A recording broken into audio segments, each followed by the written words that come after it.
Today is the feast day on which we commemorate the 12 apostles, the first fruits of the Christian church, the first people to follow Christ.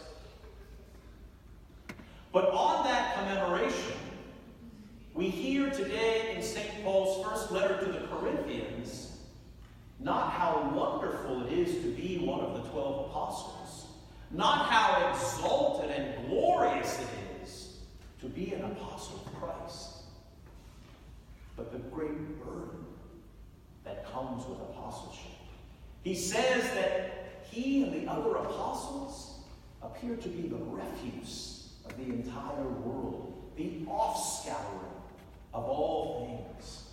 And offscouring is a very nice word, a very elevated word. It means garbage. It means filth. It means the stuff you scrape away and throw into the garbage.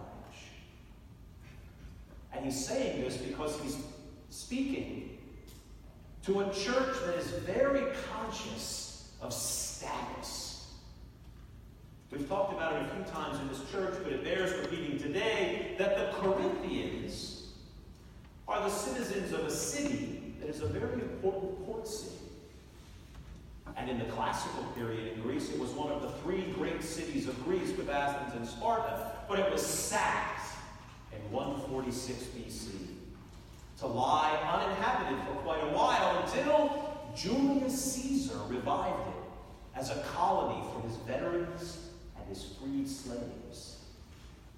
And so the people in Corinth are the children and grandchildren of people who for the first time in their lives are no longer slaves, are no longer soldiers being sent around the empire, and they can start a life of their own. They can open a shop, they can start a farm, they can start a family, and they're incredibly conscious of their status as they leave behind their former lives of servitude or service.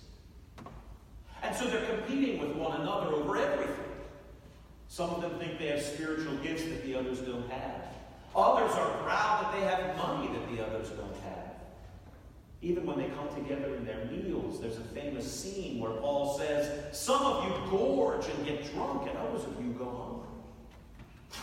And here they're simply following the practices from ancient society, where when you have a gathering of people in your home, you not only put the most important people at the best table, but you give them the best food, and you give them the most food, and everyone else gets a little bit less until you get to the least table, where people get very little at all. And they're doing this in the church. And they're assembling people according to status. So that in the same way out in the city of Corinth, some of them are important and some of them are not. In the church, some of them are important and some of them are not. And this is why St. Paul says to them, you don't understand what you're doing. You have no idea what it means to follow a crucified God. We are the apostles. He even says in today's epistle reading, I am your father in Christ.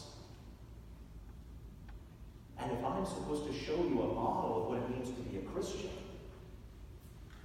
don't look to me for the guy who sits at the head table. Don't look to me for the guy who's claiming I have more spiritual gifts. I'm the offscouring of all things. When you follow Christ, you don't ride on top of the cross. You carry it. And this is his message. And this is the message that the life of every apostle teaches us.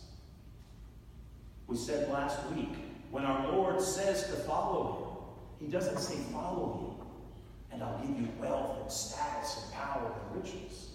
He says, follow me and take up your cross.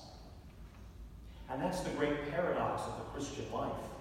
To find the peace of God in this world, to find something beyond this world, we have to struggle in this world. We have to work for peace. We have to work to break through the various things in this world that distract us from God. Wealth, status, privilege, our egos are the greatest obstacle to God because they keep us from humbling ourselves. Even when we do something spiritual, we want to be like the Corinthians.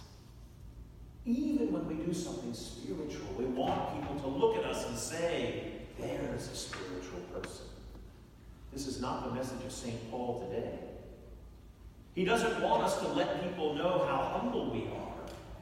Because for Paul, as for the tradition in general, the humble person is not known for being humble. The humble person is not known for anything. They just kind of fade in, they do their thing, they do their work, and then they just disappear. The humble person looks pretty much just like everyone else. And this is St. Paul's message to this Corinthian church that is a confused church. Some of his churches he encourages and he says, you're doing things the right way. You're working hard. You're focusing on all the right things. Keep doing it. To the Corinthians, he is far more concerned when he writes. And he wants them to know that the message of the cross doesn't give you status in the world.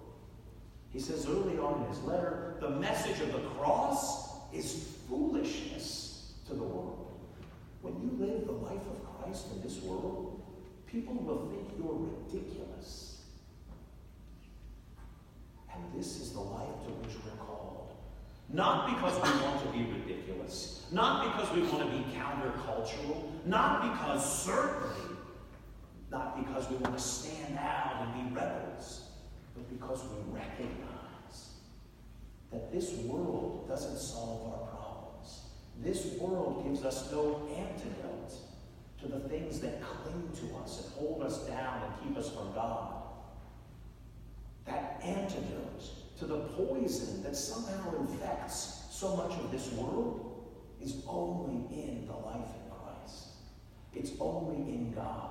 And so we struggle, not because struggling is hard and makes us tough, but because it's the only way to break through the things that hold us back.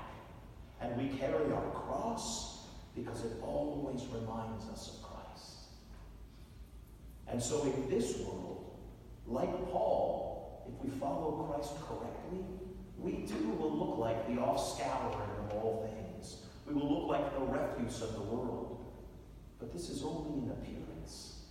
In reality, we are followers of the one true God.